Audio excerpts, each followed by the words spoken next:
Shri P P Chittaranjan. മേഖലയിൽ വളരെ ഫലപ്രദമായ ഇടപെടൽ നടന്നുകൊണ്ടിരിക്കുന്ന ഒരു കാലമാണ് കേരളത്തിൽ. സർ, എൻ്റെ ചോദ്യം, ഇപ്പോൾ മത്സ്യമേഖലയിലുള്ള യുവാക്കൾക്കും യുവതികൾക്കെല്ലാം വേണ്ടി ആരംഭിച്ചുള്ള ഒരു വലിയ തൊഴിൽദാന പദ്ധതിയാണ് തൊഴിൽ തീരം.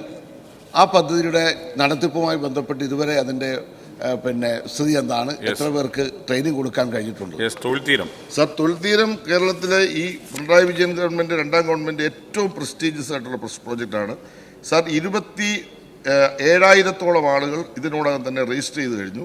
സർ, അതിൽ ആദ്യഘട്ടമായി 3,000 ആളുകൾക്കുള്ള തൊഴിൽ കൊടുക്കാൻ കഴിയുന്നതിന് വേണ്ടിയുള്ള പരിശീലന പരിപാടി ആരംഭിച്ചു കഴിഞ്ഞു. കഴിഞ്ഞ ദിവസം എറണാകുളത്ത് ഞാനതിൻ്റെ സംസ്ഥാനതല ഉദ്ഘാടനം നിർവഹിച്ചു.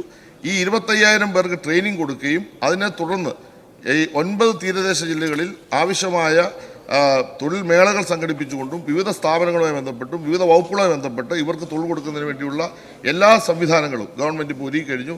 ഒരു വലിയ പ്രോജക്റ്റായിട്ട് കേരളത്തിൽ അതിപ്പോൾ മാറിയിട്ടുണ്ട് എന്ന് സന്തോഷകരമായ കാര്യമായിട്ട് ഞാൻ പറയാനാണ്.